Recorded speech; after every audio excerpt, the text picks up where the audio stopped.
लंबी लंबी कोपड़ जैसे नए वृक्ष में होती है, ऐसी फूट आई। बोल सतगुरुदेव।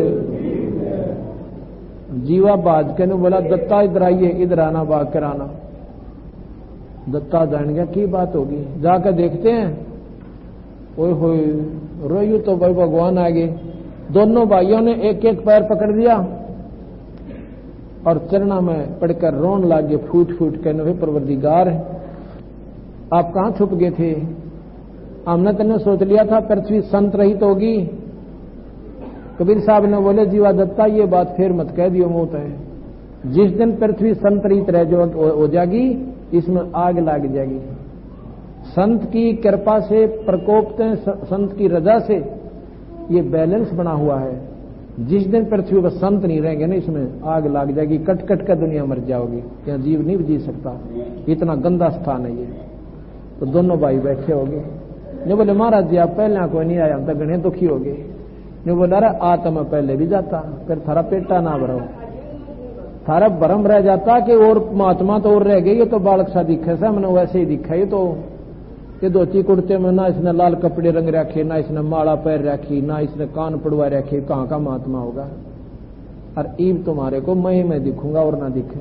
अगदिनों की नो बात से दोनों भाइया नाम ले लिया, उनकी मुक्ति हुई। वो टहनी जो सूखी टहनी चरणामृत से हरी हुई थी, आज वो इतना बड़ा वट वृक्ष बना हुआ है कि 5-6 किला में तो आज भी विद्यमान है। हम आंखें देख कर आए। बोल सतगुरुदेव। अब आपको दिखाता हूं मैं, ये तो काल्पनिक चित्र है जो आपको दिखा रहे हैं, और असली फोटो दिखाऊंगा उस बड़ के जो अब हम लेकर आए हैं। इतने फैल गया वो बड़, ऐसे आगे दाढ़ी सी बन जाती है उसका, फिर आगे चल के वृक्ष बन जाता है। अब भी 6 किलो में विद्यमान है, आज भी आंखें देख रहे हम, और उसको कबीर बट नाम से जाना जाता है। अब वो नर्मदा नदी उसके चारों तरफ से होगी। मंगलेश्वर गांव की तक तो हम गए थे गाड़ी में, अपनी कार में, और उससे आगे फिर नौका से जाना पड़ता। 3 मिनट का रास्ता है, 3 मिनट का बस। जो सामने दिखाई देते वहां से एक मंदिर बना हुआ साहिब के नाम का, वहां आश्रम बना हुआ, वहां पर संत रहते हैं, और वहां पर मिलकर बड़ी खुशी हुई हमने जाकर। तो इस प्रकार जब आदमी आंखें देख लेता है इस परमात्मा, पूर्ण परमात्मा की शक्ति को, जब जाकर बेरा पट जैसा है कि भगवान किसे कहते हैं, ये कौन शक्ति थी। ये देखो, ये काल्पनिक चित्र है। ये ले आओ इधर, कोई भी दिखा दो, 2-3। ये देखिएगा, ये सूखी डाली है, वट वृक्ष की सूखी डाली में दोनों भाई ये चरणों का पानी डालिया, साहिब के चरणों का, ये चरण धोए, और ये सूखी डाली साथ में है, और इधर डालते इसमें कोपल फूट आई। ले लिया। अब आपको मैं वो दिखाता हूं जो कि हम लेकर आए हैं।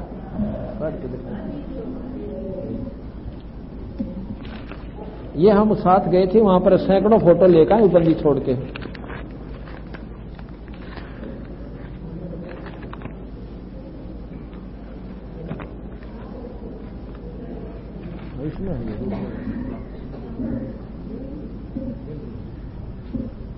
ये आप देखिएगा,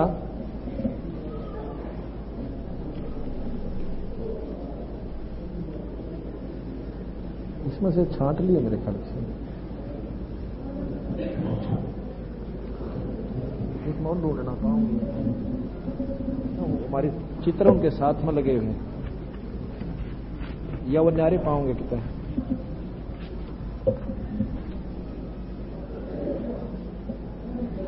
या तो निकाल लिए क्वेश्चन इसमें था।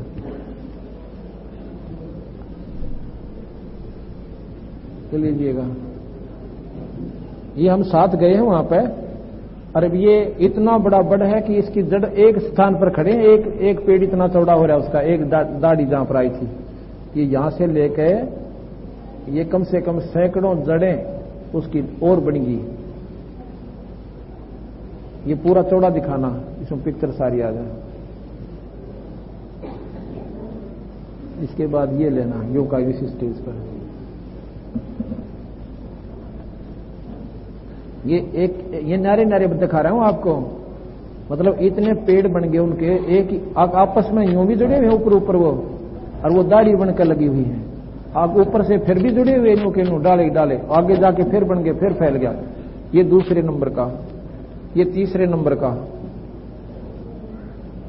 ये ऐसे ऐसे उस किला में 6 किला में का ऐसे बड़े बड़े वो बड़े में। ये और हैं कम से कम भी हम 10-15 ले आए नारे नारे, पर इस इनमें ये साफ दिखाई नहीं देते। इतना फैला हुआ इसका देख, ये नारे नारे जहां जहां खड़े खड़े होकर उनके अलग अलग जो बने हुए ना, उस एक ही बड़ से ऊपर से ऐसे मिला हुई डाली आपस में, और आगे से फिर और जड़ें फैल कर यूं फैला हुआ इतना। ये प्रमाणित बात है। अब कोई यूं कहे कि वैसे झूठ बोल रहे हैं, तो हमने इस बात का प्रमाण देख लिया कि ईविस के आगे सच्चाई, मतलब झूठ में गुंजाइश नहीं रही, सच्चाई परिपूर्ण है। ये वहां पर मंदिर बना हुआ साहिब के नाम का, ये हम सारे वहां पर गए हुए थे। ये देखना मुझे, क्योंकि बीच में वो पुराना होकर टूट गया, बीच से आधा किला खाली हो गया। उसमें एक मंदिर, एक आश्रम और जीवा तत्वा की, तत्वा भी कहते हैं दत्ता को, उनकी झोपड़ी थी। वहां पर एक मंदिर और बना रखा है, उसकी पुरानी याद खातिर है। ये अलग से वैसे महाराज की मतलब याद का प्रतीक है ये मंदिर, और इसमें कोई पूजा पाजा नहीं होती वहां पर। दे दिया भाई, ठीक है, ये रख लो। तो सुनाना जीवा दत्ता की सुखीदार कर दी हरी भरी, तुम कर दो पल में पार हो जा रजा करी, मेर तेरी महाराज इस पर रजा करी। ये तुमने उड़ा न्यू तो फिर ये सारे देखेंगे, फिर देखेंगे। वो रोकिए, जो फिल्म बन रही है ये कैसेट पर आ करेगी आपके यहाँ पे, सीटी केबल पर चला करेगी, ये चलती है, पहले भी चल रही है हमारी कैसेट, उस पर देखा करियो। सुबह मेरे ख्याल में 8:30 से 9 आती है, ये सारी वहां पर जाएंगी सीटी केबल पर यही फिल्में, और आप घर बैठे देखा करियो, आपको पूर्ण जानकारी होगी। इसको सुन सुनकर आपके हृदय में ऐसी नम्रता आएगी और पूर्ण विश्वास होगा। है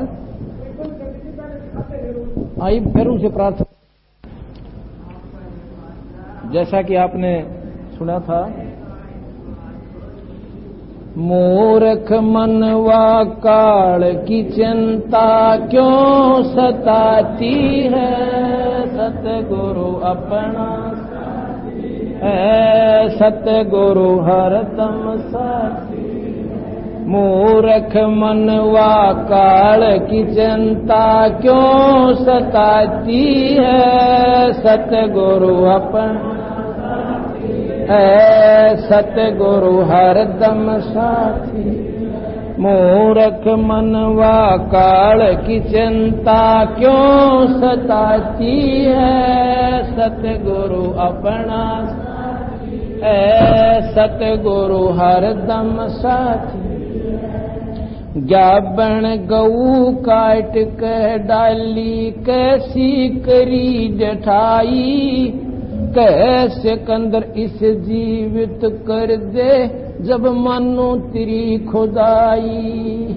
जाबन गऊ काट के डाली, कैसी करी जठाई, कैसे कंदर इसे जीवित कर दे, जब मानो तेरी खुदाई। माँ बेटे की बच्चा गऊ तत्काल जवाई फेरे, दूध दुआती है, सतगुरु अपना साथी है, सतगुरु हरदम साथी। मूर्ख मनवा काल की चिंता क्यों सताती है, सतगुरु अपना है, सतगुरु हरदम साथी। इंद्रमती पर काल झपट्या, सतगुरु करी सहाई। कमाल कमाली जीवित कीने, सत्य कबीर दुआई। इंद्रमती पे काल झपट्या, सतगुरु करी सहाई। कमाल कमाली जीवित कीने, सत्य कबीर दुआई। सिकंदर की जलन बुझाई, वो तो करामाती है, सतगुरु अपना साथी है, सतगुरु हरदम। मूर्ख मनवा काल की चिंता क्यों सताती है, सतगुरु हरदम। बिजली खान पठान सुल जाया और अब्राहम सुल्तानी, एक हिंदू राजा वीर सिंह ने सीख गुरु की मनी। बिजली खान पठान सुल जाया और अब्राहम सुल्तानी, हिंदू राजा वीर सिंह ने सीख गुरु की मनी। वेद कतिब कह एक कहानी कोई जात न पाती है, सतगुरु अपना है, सतगुरु हरदम। मूर्ख मनवा काल की चिंता क्यों सताती है, सतगुरु अपना है, सतगुरु हरदम। जो चाहे सो कर दे सतगुरु, भरम पड़ो मत कोई। सेऊ दड़ पे शीश चढ़ाया, पीछे करी रसोई। जो चाहे सो कर दे सतगुरु, भरम पड़ो मत कोई। सेऊ दड़ पे शीश चढ़ाया, पीछे करी रसोई। माँ बेटे की 84 खोई, ये कथा बताती है, सतगुरु अपना सतगुरु हरदम। मूर्ख मनवा काल की चिंता क्यों सताती है, सतगुरु सतगुरु हरदम।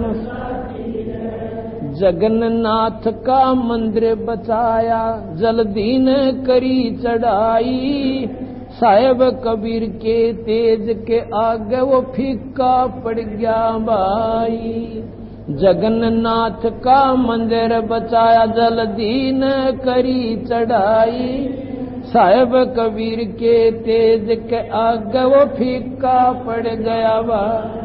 विपर रूप कर देई दुहाई मेरी, नहीं पार बसाती है, सतगुरु अपना है, सतगुरु हरदम। मूर्ख मनवा काल की चिंता क्यों सताती है, सतगुरु अपना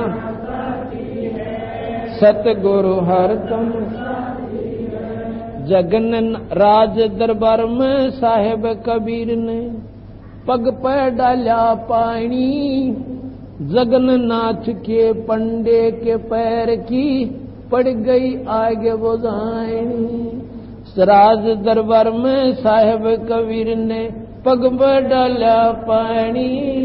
जगन्नाथ के पंडे के पैर की पड़ गई आगे बुझानी। दूत भेज के पूछी कहानी, ज्यों की त्यों ही पाती है, सतगुरु अपना है, सतगुरु हर। मूर्ख मनवा काल की चिंता क्यों सताती है, सतगुरु अपना सतगुरु हरदम। उबलते तेल के बर्तन में डाले वह बंदी छोड़ कबीर। शेख तकी के मंत्र से तेल की ठंडी करी तासीर। उबलते तेल के बर्तन में डाले वह बंदी छोड़ कबीर। शेख तकी के मंत्र से तेल की ठंडी करी तासीर। उंगली डाली न सही पीड़, सिकंदर को मूर्छा आ जाती है, सतगुरु अपना सतगुरु हरदम। मूर्ख मनवा काल की चिंता क्यों सताती है, सतगुरु सतगुरु हरदम। साहेब कबीर को काटन चाला वो शेख तकी जलील। आर पार तलवार निकल जा समझा नहीं खलील। साहेब कबीर को काटन चाला वो शेख तकी जलील। आर पार तलवार निकल जा समझा नहीं खलील। भाग गया ना लाई ढील साहेब को 80 आ जाती है। सतगुरु अपना सतगुरु हरदम साथी। मूर्ख मनवा काल की चिंता क्यों सताती है। सतगुरु अपना सतगुरु हरदम सतगुरु हरदम साथी। शेख तकी न जुल्म गुजारे ये 52 करी बदमाशी। खूनी हाथी आगे डाले बांध जूड़ अविनाशी। शेख तकी न जुल्म गुजारे 52 करी बदमाशी। खूनी हाथी आगे डाले बांध जूड़ अविनाशी। हाथी डर से भाग जासी दुनिया दे बुलाती है। सतगुरु अपना है सतगुरु हरदम साथी। मूर्ख मनवा काल की चिंता क्यों सताती है। सतगुरु सतगुरु हरदम। जीवा दत्ता ने झूठा प्रचार किया किसी मूर्ख ने। कबीर करे भंडारा 2 रोटी का साधन ना था यो भेख जुड़ा अतिवार। झूठा परिवार किया किसी मूर्ख ने। कबीर करे भंडारा 2 रोटी का साधन ना था वो भेख जुड़ा अतिवार। बन आया के 100 बन जारा न्यू होता हम आती है। सतगुरु अपना सतगुरु हरदम मूर्ख मनवा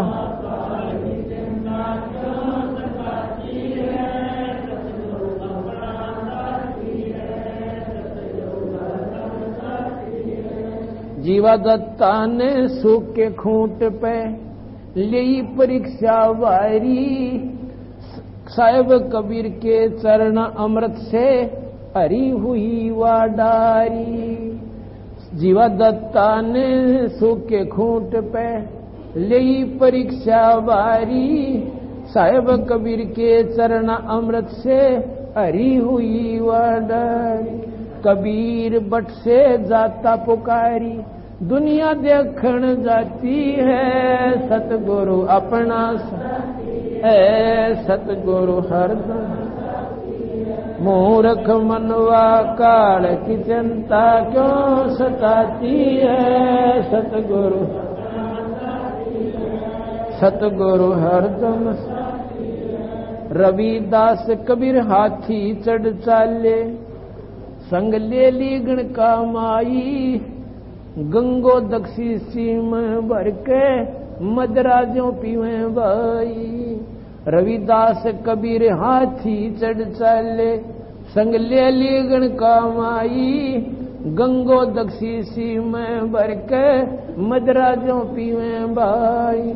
64 लाख ने भक्ति बहाई मूर्ख को न प्रतीत आती है। सतगुरु अपना है सतगुरु हर। मूर्ख मनवा काल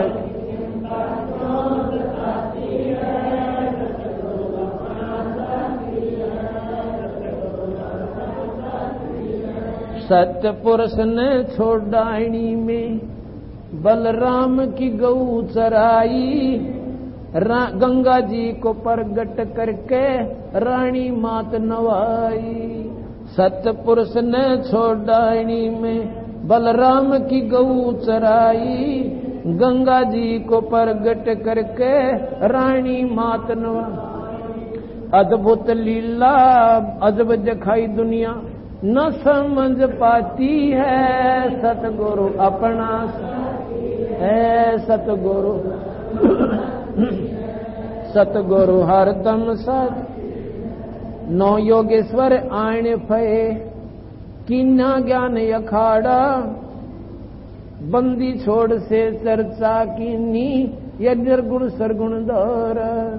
नौ योगेश्वर आण फये, कीन्या ज्ञान अखाड़ा, बंदी छोड़ से चर्चा कीनी, निर्गुण सुरगुण द्वारा। बटक बीज जो कया विस्तारा, 184 जाती है, सतगुरु अपना हरदम साथी है। मूर्ख मनवा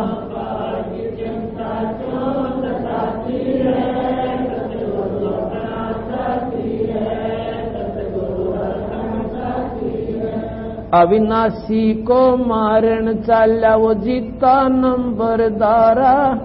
मिली नजर से नजर धनी से, पाप भस्म भया सारा। अविनाशी को मारण चाल्या, वो जीता नंबरदारा। मिली नजर में नजर धनी से, पाप भस्म होया सारा। गीसा रूप में दर्शा करतारा, दिव्य दृष्टि खुल जाती है, सतगुरु अपना सतगुरु हर। मूर्ख मनवा काल की चिंता क्यों सताती है, सतगुरु है सतगुरु हर। रामदेव गुरु राम देवानंद जिन दया करी, प्याया राम नाम का प्याला, सत नाम का मंत्र देके किया ज्ञान उजियाला। गुरु राम देवानंद जिन दया करी, प्याया राम नाम का प्याला, सत्य नाम का मंत्र देके किया ज्ञान उजियाला। चरणों के मां रह राम पाला, अब भक्ति मन भाती है, सतगुरु अपना है सतगुरु हरदम। मूर्ख मनवा काल की चिंता क्यों सताती है, सतगुरु अपना है सतगुरु हरदम। मूर्ख मनवा काल की चिंता क्यों सताती है, सतगुरु।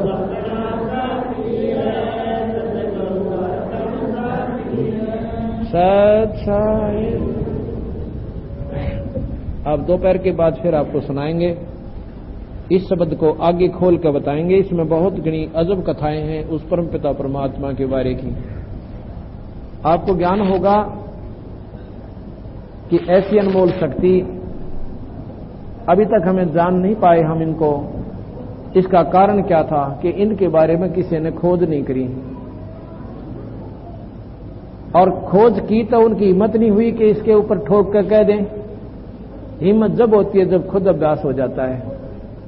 उस परमात्मा मेहर करता है और अंतःकरण में हमें वो चीज सारी दिखाई देती है, फिर वो व्यक्ति उस परम पिता का डंडोरा पीट सकता है।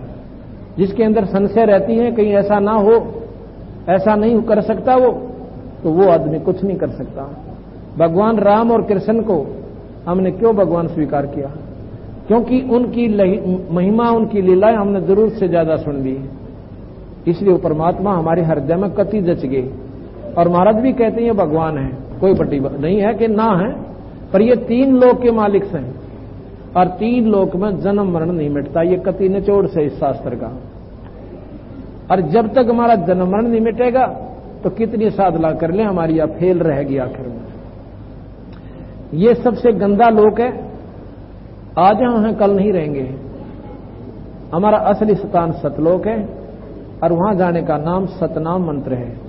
सतनाम सतनाम ऐसे नहीं है, उसका एक मंत्र, एक जाप होता है।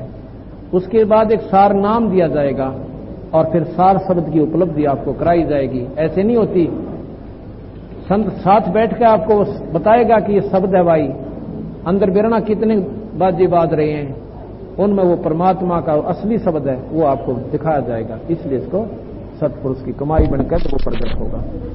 बोल सतगुरुदेव। शाम को 2:30 बजे फिर सत्संग शुरू होगा दोपहर बाद, और रात को 8 से 10 भी होगा। अब सभी संगत प्रसाद लेकर प्रसाद बांट दो। अभी आपने ये शब्द सुना, मूर्ख मनवा काल की चिंता क्यों सताती है, सतगुरु अपना साथी है, वो तो हरदम साथी है। कहने का भाव ये है कि जो परमात्मा बंदी छोड़ भगवान हमें इतना साथ देता है, ऐसे ऐसे अनमोल उन्होंने कार्य हमारे करके दिए, कुछ नहीं। हमारे सामने ऐसे अनमोल अनोखी लीलाएं की, और उसके उपरांत भी हमें विश्वास नहीं होता इस परम पिता में, तो हमारे अंतःकरण में कमजोरी ज्यादा है। या तो हम काल से भयभीत गणे हैं,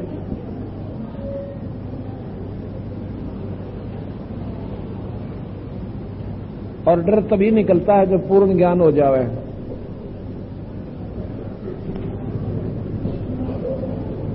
अपने इष्ट पर श्रद्धा जब बनती है, जब हमने उसकी महिमाओं का ज्ञान हो जाए। अभी आपने सुना कि इंद्रमती पर काल झपट्या, सतगुरु करी सहाई, और भाई कमाल कमाली जीवित कीने सत कबीर दुहाई। ये कथा हमने आपको सुनाई। अभी कमाल और कमाली को कैसे जीत किया। सिकंदर की जलन बुझाई, वो तो कराम आती है।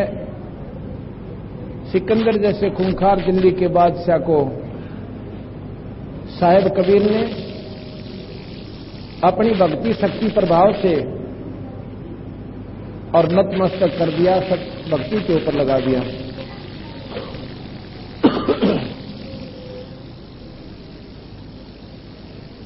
बिजली खां पठान सुलझाया अब्राहिम सुल्तानी,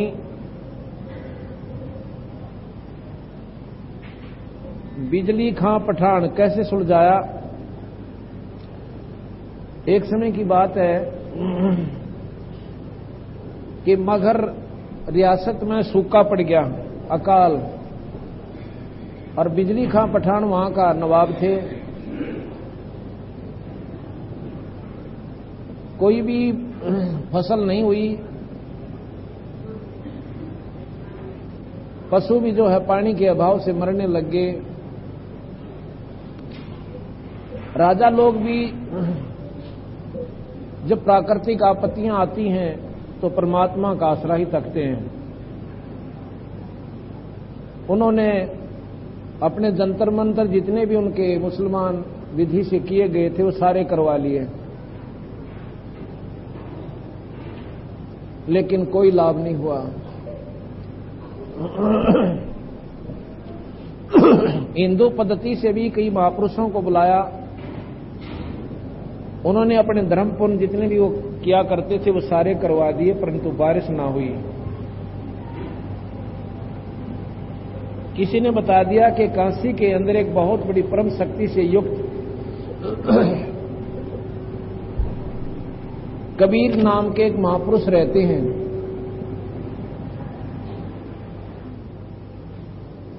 और वो गृहस्थी हैं, बाल बच्चेदार हैं, क्योंकि उन्होंने इतनी बुद्धि काम नहीं करे थी कि संत के बारे में पूरी जानकारी हो। उन्होंने 2 बच्चों को, कबीर साहब ने एक लड़की और लड़के को मुर्दा जीवित करके अपना बेटा और बेटी के रूप में उनका पालन पोषण करके भक्ति अधिकारी बनाए थे।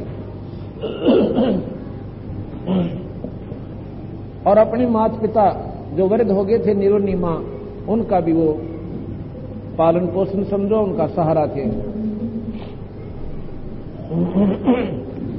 कबीर साहब ने, गरीबदास ने यही अंधेरा हटाया हमारा कि भाई परमात्मा के पाने के लिए हमने जंगल में जाने की आवश्यकता नहीं है, और न ही घर त्यागन की।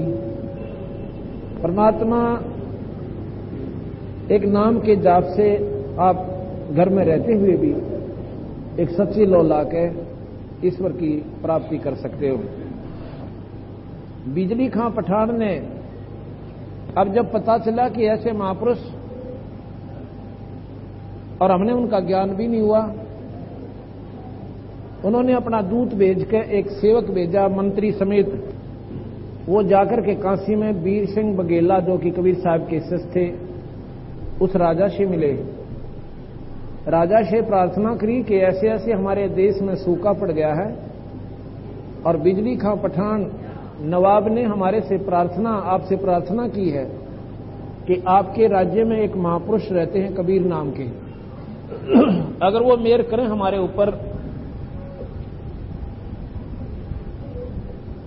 तो जीव हमारी जो त्राई कर रही प्रजा को शांति प्राप्त हो। और साथ में ये भी पूछा कि वो महापुरुष कैसे हैं, आपको तो ज्ञान होगा।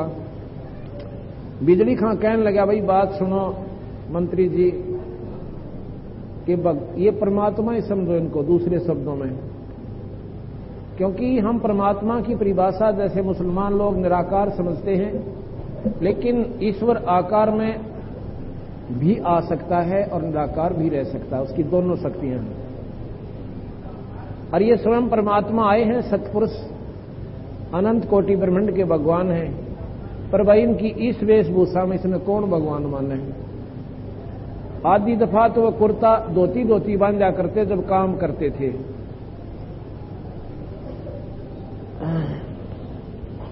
और पतला दुबला शरीर बाहर जाते थे जब कुर्ता और धोती और साथ में टोपी पहन लिया करते थे।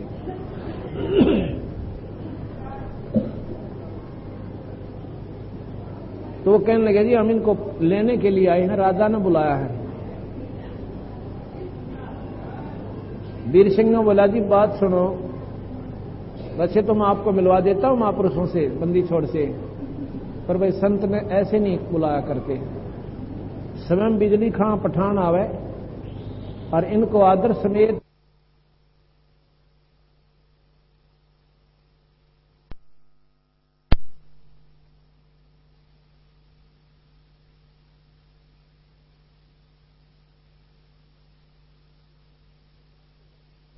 बात तो बनेगी तब, और वैसे कोई फायदा नहीं होगा।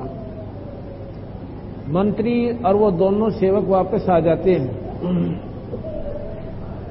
बिजली खां ने पूछा कि क्या कारण है, महापुरुष क्यों नहीं आए। उन्होंने वो वीर सिंह बघेला से हुई वार्ता न्योकी ने सुना दी। तो बिजली खां ने पूछा कि आपने कोई वहां ऐसे उनके चमत्कार सुने हो, कोई महिमा के बारे में जानकारी की हो तो मुझे बताओ। कहने लगे, जी काशी के अंदर जिससे भी हम पूछे थे वो इन्हों कहता, जी शक्ति में कमी नहीं है, पूर्ण परमात्मा स्वरूप समझो आज के दिन में। उनकी कई ऐसी महिमा सुनने को मिली। अब आप देख लो जी, ऐसा कहा वीर सिंह ने कि स्वयं जाकर प्रार्थना करो तो शायद वो रजा बख्शे। इतनी भयंकर आपत्ति, चारों तरफ हाहाकार मच चुका था। बिजली खां पठान ने और कोई चारा ना दिखा तो वहां चल पड़े। घोड़ों पर सवार होकर 50-100 सैनिक लेके और साहिब के पास परसम वीर सिंह के पास आए। वीर सिंह को साथ लेकर के वो बिजली खां पठान साहिब के झोंपड़ी पर पहुंचा। वीर सिंह ने उनकी इंट्रोडक्शन करवाई, परिचय दिया कि ऐसे ऐसे महाराज जी ये मगहर स्टेट के नवाब हैं, आपसे अपनी आपत्ति अपना दुख बताना चाहते हैं। महाराज जी एक टूटी सी झोपड़ी में बैठे हैं और वहां पर दोनों नरेश उनके चरणों में जाकर माथा टेक रहे हैं। कबीर साहब कहते हैं, कबीरा सब जग निर्धना धनवंता ना कोए, और धनवंता सो जानिए जिस पर राम नाम धन होए। ओए होए, जिस पे राम नाम का धन है उसका अगर राजा भी भिखारी होता है। तो कहने लगा, साहब ऐसे ऐसे बात है, आज के दिन तो मेरी स्टेट को प्राप्ति है, अगर संभाला नहीं हुआ तो सर्वनाश हो जाएगा। आप जैसे महापुरुष, महाराज ने कहा कि आपके नजदीक और भी काफी संत रहते हैं, उनसे प्रार्थना करनी थी। कहने लगे बिजली खां के, महाराज जी मैंने गांठ नहीं गाली, मैंने कोई संत नहीं छोड़ा आसपास, सबसे प्रार्थना भी की और उन्होंने जो जंतर मंत्र जो जोग युद्धि बताई मैंने वो सारी कर ली। अब तो आप देख लो महाराज जी, जैसे इसकी जान बचानी हो दास की, आपके हाथ में जान है। ऐसे भाव से, क्यों वीर सिंह ने उसको पहले समझा दिया था कि इतना नरम बोलना कि संत आप पर पूरे आकर्षित हो जाएं, और फिर वो खुश होकर चलने की स्वीकृति दे तो ले जाना। अगर वो नौके का अब समय नहीं, हम फिर आएंगे, तो दोबारा नकारा मत करना। साहब ने उसी समय हां भर ली कि चलो भाई मैं चलता हूं। चल पड़े, घोड़ा के ऊपर बैठा लिया महाराज जी को। तो कहते हैं अगले दिन वो दूसरे दिन वहां पहुंच जाते हैं, दूसरे तीसरे दिन पहुंच जाते हैं।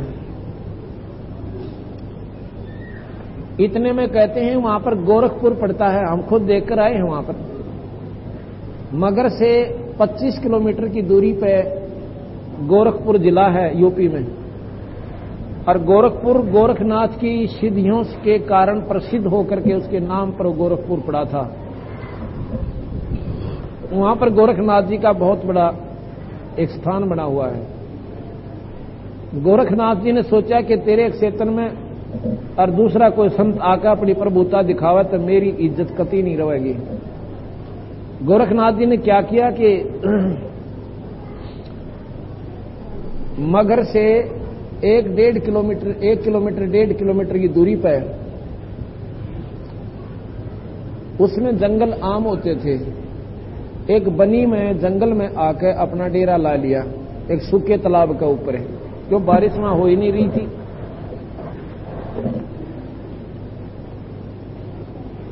कबीर साहब ने तो ज्ञान था इस बात का कि आगे वो नाथ जी जरूर मिलेंगे। तो कबीर साहब ने जाके कहा कि वो जब देखे ना महाराज जी सामने बैठे हैं, अपने घोड़े रुकवा लिए कि यहां रोक दो। घोड़े रोक दिए। कबीर साहब घोड़े से उतर के और नाथ जी के पास चले जाते हैं, नमस्कार करते तो महाराज जी बैठ जाते हैं उनके पास में।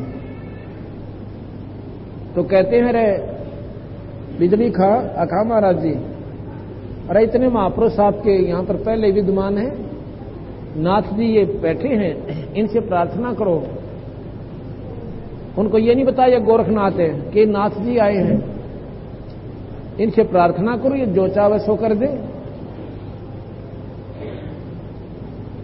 तो बिजली खान पठान ने प्रार्थना की, महाराज जी दया करो, बहुत दुखी हो रहे हैं। कबीर साहब ने कहा नाथ जी संतों का काम सुख देने का होता है, और ये आपके क्षेत्र में पड़ते हैं, इन पर मेहर कर दो। ये पानी अभाव है, अकाल पड़ा हुआ है, सूखा पड़ा हुआ है। गोरखनाथ जी उठे, उठ के अपना ठाके तलवार और त्रिशूल और सुख के उस तालाब के बीच में जाके ऐसे त्रिशूल मार दिया, ऐसे निकाल लिया। उसमें से जल की धारा निकली और देखते ही देखते वो तालाब पानी से भर गया। छोटा ही तालाब था, जैसे बहुत ही छोटा, घना बड़ा नहीं था। हम उसको देखकर आए हैं, अब उसका निशान से थोड़ा थोड़ा सा बाकी, अब वो तालाब नहीं रहा। लेकिन उसको कहते हैं गोरख तलैया। तालाब बड़ा होता है, तलैया कहें छोटी सी जोड़ी ने, हरियाणा में जोड़ी कहते हैं, तलैया कह देते हैं उसको, छोटी सी बिल्कुल, जैसे खेता में होया करें। खेतों में होती थी पहले, क्यों भाई 5-4 घरों की एक लेट सी बना लिया करते, उसको जोड़ी कहा करते थे। वह जोड़ी यानी तलैया बरगी, उसको गोरख तलैया के नाम से जाना जाता है। और आके अपने आसन पर बैठ जाते हैं। कबीर साहब कहने लगे देखो भैया तुम तो वैसे ही भरम रहे थे, नाथ जी ने मौज कर दी, पानी पानी कर दिया। क्यों भाई बहुत है ये पानी, ये जल काफी है। बिजली खां पठान कहने लगा महाराज जी इसमें तुम्हारे पशु भी को ना सेकें, इसमें तो पशु भी नहीं पूरा पट सकता हमारा, और बारिश ना होगी तो हम मारे जाएंगे। तो कबीर साहब बोले गोरखनाथ जी या कृपा और कर दो, मेहर करो, एक बारिश करवा दो। कहने लगा हमने जो करना था वो कर दिया है, यही बाप की मौज। और कोई से ज्यादा कर सकता तो करके दिखाओ। कबीर साहब बोले भाई मैंने ऐसे तो नहीं कहा मैं ज्यादा कर सकता हूं, मैं तो आपसे प्रार्थना ही कर रहे हैं। साहब ने सोचे थे कदे ये नाराज ना हो जाए भी मेरे क्षेत्र में आकर, क्योंकि ये हद के उपासक हैं, हद अपनी हद में ये हर चीज ने नहीं आने देते दूसरे को। तो जी कहने लगा मैंने जो करना था वो कर दिया, आप करके दिखा दो। कबीर साहब उठ गए वहां से कि यूं लड़ना तैयार हो लिया। एक तरफ जा बैठे, वहां से थोड़ी सी दूरी पर को 201 किला दूरी पे, और बिजली खां से कह दिया कि आप जाओ अपने घर में और सुबह मैं आऊंगा तुम्हारे पास। कबीर साहब वहां बैठ जाते हैं, एक दो सेवक छोड़ दिया उन्होंने, बिजली खाने के महात्मा अकेले नहीं यहां बैठ जाएंगे, रह गए। कबीर साहब ने ऐसे धुन लगाई, धुन उसको कबीर धुनी कहते हैं। अपने बैठ गए ऐसे आंखें बंद करके। वो तो एक लीला कर रहे थे, दुनिया ने नो ना दिखाना चाहते थे कि मैं ही सर्वस्व हूं। एक उनकी आंखों में धूल डालन खातिर कि ध्यान लगाता हूं, अर्ज करता हूं परमात्मा से, सुनेगा तो थारी मर्जी, मौज नहीं सुनेगा उनकी मर्जी। ऐसा करके धुन लगाई। बिजली खां पठान अपने गांव में नहीं पहुंच पाए थे शहर में, इतने में इतनी जोर की बारिश हुई कि पानी पानी कर दिया। बोलबंदी छोड़ महाराज की। अगले दिन सारे के सारे मगर निवासी इकट्ठे होकर और साहिब के चरणों में आए। बंदी छोड़ ने उनको उपदेश दिया, भैया बात सुन लो, देखो हमारे पास क्या शक्ति है, हमारे हाथ हमारे, पैर हमारे, सिर हमारे, वही तुम्हारे। हमने राम नाम की कमाई कर रखी है और तुम राम नाम की कमाई नहीं करते, तुम सारे उल्टे कर्म ज्यादा करते हो। जायदाद जोड़ने की और जायदाद बढ़ाने की होड़ ला रखी है। 2 दिन का जीवन है, भजन बिना जीव का छुटकारा नहीं हो सकता। तो बिजली खां पठान कहने लगे महाराज जी हमें मार्ग बताओ, हम भक्ति करें। कहने लगे बिजली खां,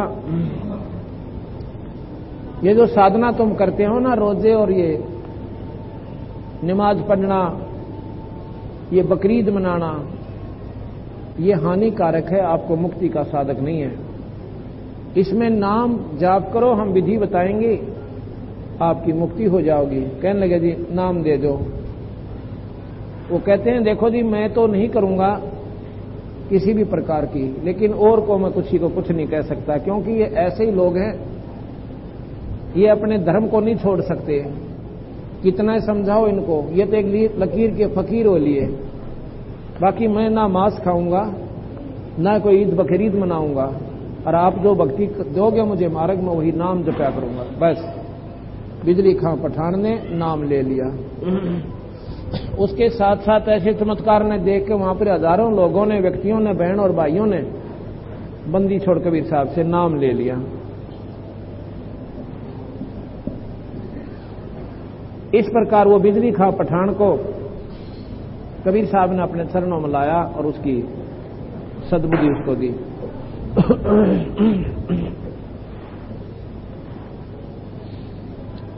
जगन्नाथ का मंदिर बचाया, जलधी ने करी चढ़ाई।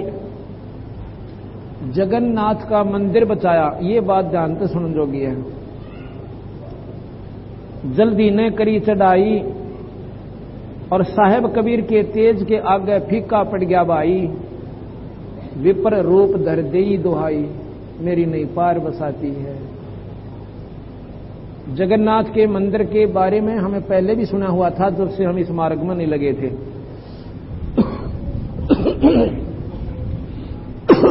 क्या सुन रखा था कि मंदिर को समुद्र नहीं बनने देता था। जब मंदिर बनाना शुरू किया, इसका निर्माण शुरू हुआ, क्यों नहीं बनने देता था उसके बारे में ऐसा है कि भगवान राम ने जब समुद्र पे पुल बांधा था तो समुद्र रास्ता नहीं दे रहा था। भगवान राम ने क्या किया, 3 दिन तक उसकी आराधना करी, हाथ जोड़ के गोडे पानी में खड़ा होकर कहता रहा है, समुद्र देव मुझे परले पार जाने दो, आज मेरे ऊपर घनी आपत्ति आई हुई है, मेरी मदद करो। आज मेरे ऊपर वो आपत्ति है, शायद ही किसी जीव पर कभी आवेगी, और मेरी मदद करो, मुझे रास्ता दे दो। रास्ता नहीं दिया। जब भगवान राम ने अग्नि बाण निकाला, कहने लगा लक्ष्मण वो अग्नि बाण दे मेरा, ये लातों के भूत बातों से नहीं मानते, और ये भी रावण के संग में अभिमानी हो गया, लेकर तीर और जो इस समुद्र को फूकना चाहा, उसी समय समुद्र एक ब्राह्मण का रूप बना के और भगवान के सामने प्रकट हो गया। कहने लगे परवरदिगार मुझे जलाओ मत, इसमें असंख्यों जीव मरेंगे और मेरी मर्यादा भंग हो जाएगी। फिर कहने लगा कि भले पुरुष, मैंने 3 दिन हो गए तेरे आगे रोते ने, और तने जरा सी भी नहीं सुनी मेरी, जरा रहम नाम की चीज नहीं तेरे अंदर। कहने लगे भगवान एक काम करो, मैं एक विधि बताता हूं, आप ऐसे कीजिए, आपकी सेना में नल नील नाम के 2 सैनिक रहते हैं, उनको ये शक्ति है, उनको गुरुदेव की दी हुई कि उनके हाथ से चीज समुद्र में डूबती नहीं, वो आपका ये पुल बनाने में मदद कर सकते हैं। ऐसा कह के समुद्र अंतर्ध्यान हो जाता है। नलनील बुलाए, नलनील बुलाए तो उन्होंने पूछा भगवान राम ने, क्यों भाई आपके पास कोई ऐसी है सिद्धि एकांगी है? तो समुद्र चला गया। तो भाई एक बात बताओ भले पुरुषो, मैंने 3 दिन हो गए यहां पर हाथ जोड़े खड़ा इसके आगे, और तुमने न्यों भी नहीं कहा कि हमारे पास ऐसे ऐसे सिद्धि है, हमारे पास शक्ति है, हम आपका काम कर सकते हैं। नल नील कहने लगे जी बता तो हम देते, पर हमने अनुमान तो डर लग गया था। क्यों मैं हम कदे आगे ना जाऊं और ये एक दर्जे था हम दोनों मरा हो, क्योंकि हम ठहरे सैनिक, ये आपके सेनापति, आपके नजदीक आम सैनिक आकर के कह सकता मालिक। इस बात को वो स्वीकार करके कहा बात बिल्कुल ठीक है, और ना ही हमारी बात का किसी का विश्वास होना था, अगर हम कह भी देते तो चलो अब करो इस काम को, भाई आओ भला थारा, बड़ी अच्छी बात है। कहते नल नील ने अपने सतगुरु को याद नहीं किया, गुरु को इतने मान बढ़ाई में आगे कि राजा ने तुम्हें बुलाया और तुम्हारी तो वाह वाह हो जाएगी, और साहेब को भूल गए। पत्थर उठाया, समुद्र में रखा और पानी में गिर गया, नहीं चला, तैरा नहीं। दूसरे ने उठाया नील ने, वो भी नीचे गया, कोशिश कर ली, कोई बात नहीं बने, एक दूसरे के मुंह का ना देखेंगे या कौन बनी। उसी समय उनको याद आता कि हमने आज भगवान अपने गुरुदेव को याद नहीं किया। दोनों खड़े हो जाते हैं, प्रार्थना करते हैं परवरदिगार इज्जत रखो हमारी। उसी समय साहेब कबीर वहां प्रकट हो जाते हैं। कबीर साहब मुनिंदर नाम से त्रेता युग में आए थे, त्रेता युग में मुनिंदर नाम से आए थे और वहां पर आकर प्रकट हो जाते हैं और कहते हैं नलनील क्या बात होगी भाई? कि महाराज जी हमारे से गलती होगी, हमने आपको याद नहीं किया, हमारी वो शक्ति गई। कहने लगा भैया ये तो मोती के सी आब होती है, भक्ति ऐसे ही खत्म हो जाती है, गुरु मर्यादा को भंग नहीं करना चाहिए, और अब तुम्हारे पास यह शक्ति नहीं रहेगी। उस समय कबीर साहब कहने लगे ऐसे करो, ये समुद्र, ये दूसरा जो पर्वत है साथ में, इसको मैंने अपनी शक्ति से हल्का कर दिया, वो पत्थर लाओ उठा के। इतना ही कहा था कि सारे बंदर, सारी सेना समेत हनुमान जी के, और वो पत्थर उठाने के लिए चल पड़ती हैं। पत्थर उठाकर लाए, ऐसे पत्थर रखें जो कहते हैं ऊपर डट जावे। उसमें हनुमान जी ने राम राम लिखना शुरू कर दिया पत्थर पाड़े, वहां से उखाड़े, राम लिख दे, क्योंकि उसने अपने दिनचर्या रोजाना की राम नाम जपना था। उसने अपना कार्य भी करना था और भजन में भी भंग नहीं होना चाहिए था। इसलिए उसने यह तरीका ढूंढा, पत्थर पाड़े राम और उठा के दे दे, पत्थर उखाड़े राम दे दे, और पाड़ रहे हैं उन पे भी अपना राम उठा कर दे दे, क्योंकि उसकी ड्यूटी उठा के देने की थी। इस प्रकार वो पत्थर उस पुल के ऊपर तिरे और समुद्र पर पुल बांधकर भगवान राम सेना समेत लंका में चले गए। अब जगन्नाथ के मंदिर का निर्माण शुरू हुआ। भगवान कृष्ण ने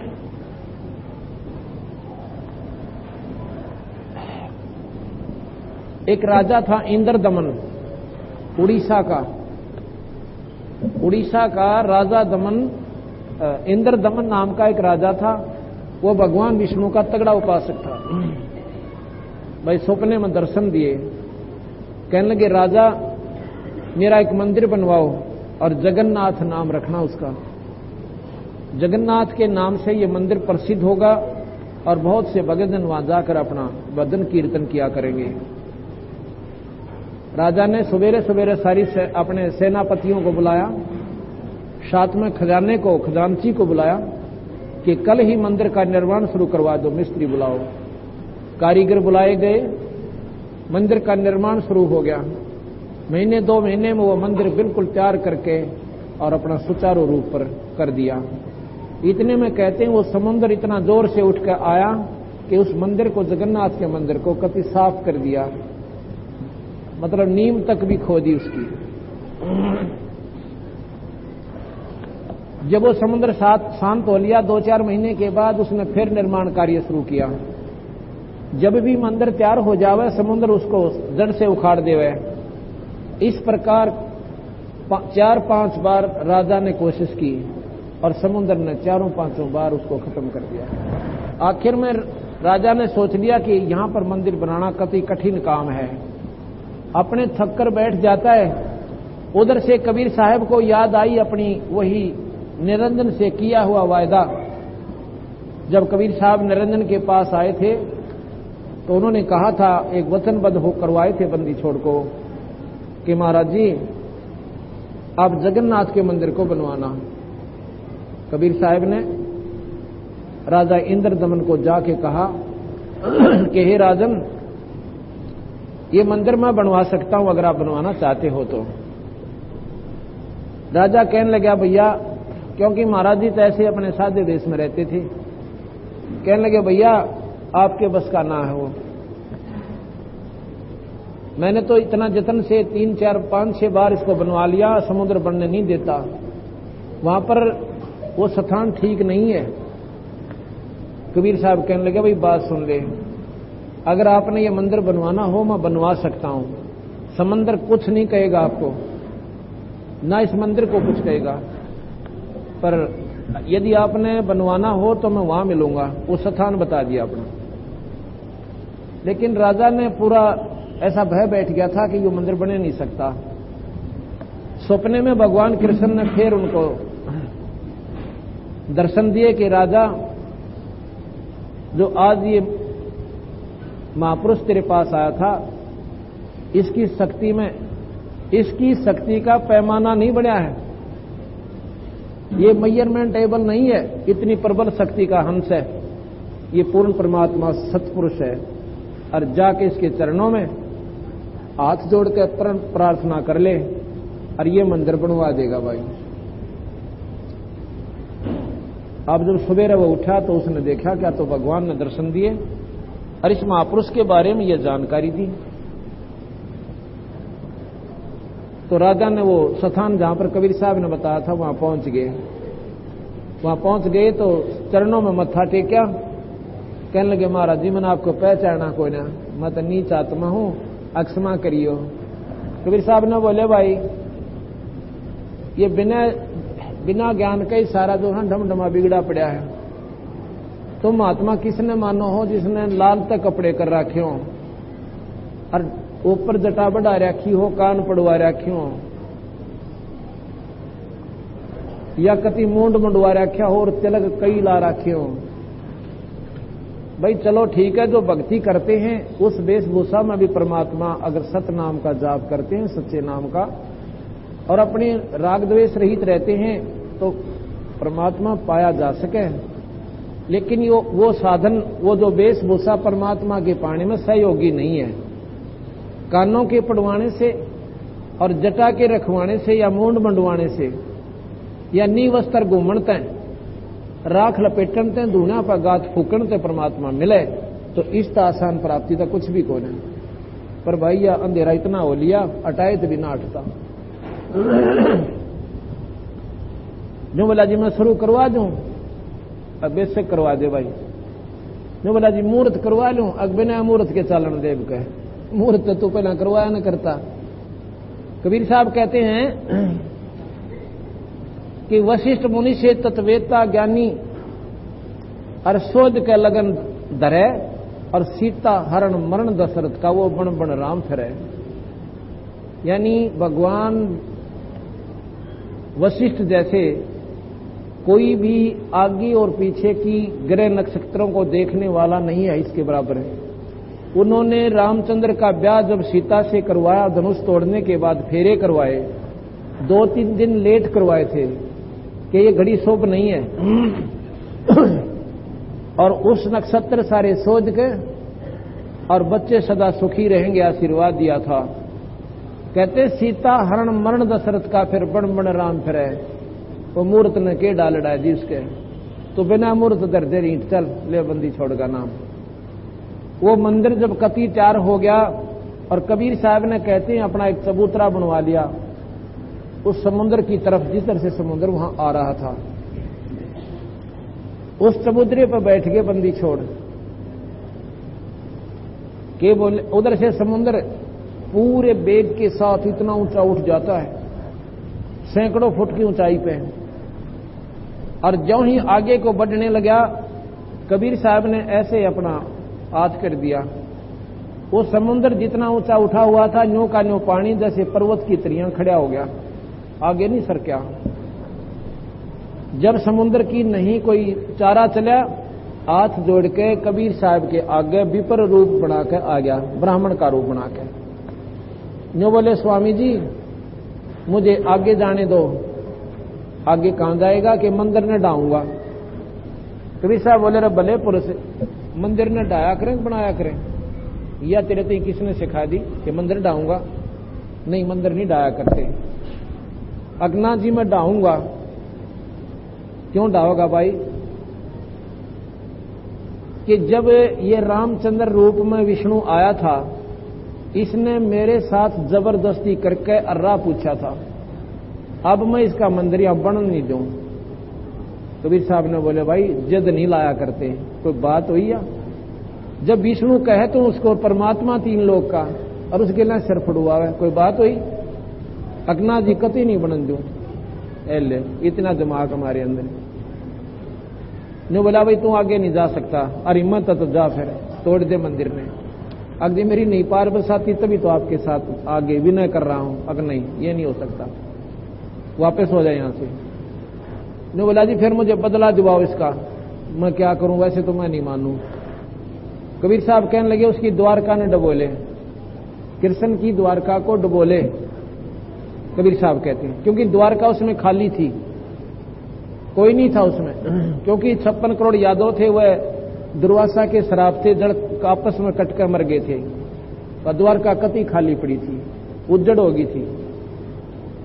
उस समय समुद्र ने वह द्वारका पानी में डुबोली और जगन्नाथ के मंदिर से दूर हो गया। अब क्या होता है कि उसकी पूजा शुरू होती है मंदिर की। पांडे लोग आ जाते हैं अपने अपने नहा धोकर खूब स्वच्छ वस्त्र पहन के और पूजा के लिए जाते हैं, तो आगे कबीर साहब नजर आ जाते हैं। वो मुख्य पांडा जो था, हेड पांडा, उसको कबीर साहब को गालियां देता है, कहता रे मनुष्य तो सुबह सुबह कहां दर्शन देगा मुझे, छोटी जाति। और उसको पकड़ के हाथ से धक्का दे दिया, साहब दूर चले गए। हाथ धोया खूब कई बार पानी से, सब मसल के रेते को 21 बार के अछूत के हाथ लगा दिया। मंदिर में पहुंचा तो जितनी भी मूर्तियां जगन्नाथ, इससे पहले थोड़ा सा बता देता हूं, जगन्नाथ की जितनी भी मूर्तियां थी वो सारी की सारी कबीर साहब का रूप धारण करे बैठी हैं। अब उन पांडवों को बड़ी हैरानगी हुई कि ये तो भाई कमाल हो गया, सारी मूर्तियों का प्रारूप बदल गया और सारी ही वो जो सामने मैंने देखा था एक छोटा सा नीच व्यक्ति, छोटी जाति का, उसी का रूप बन गया। वो सारे बैठकर अपना एक तरफ बैठ जाते हैं, ये कौन कहानी बनी। इतनी देर में वो फिर जगन्नाथ की मूर्ति बन जाती है।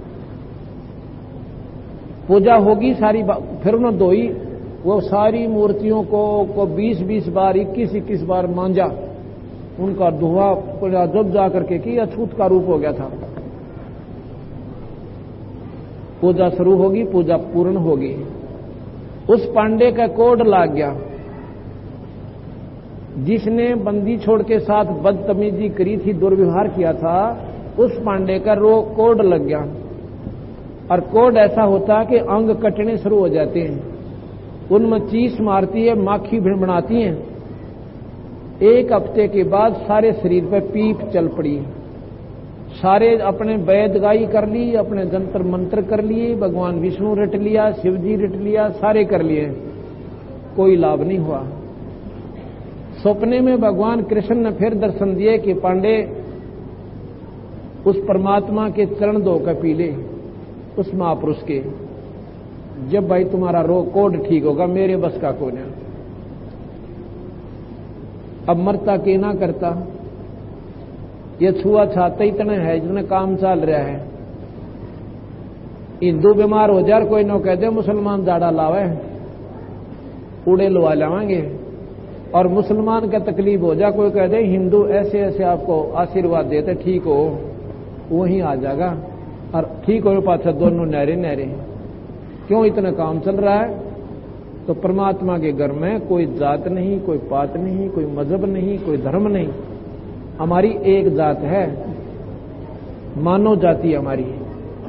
और सद्भावना पूर्वक रहते हैं तो मनुष्य नहीं तो पशु से भी बदतर जीवन है हमारा। तो जी वो पांडा फिर जाता है कबीर साहब के चरण धो के और उन्हीं के सामने पीन लग जाता है।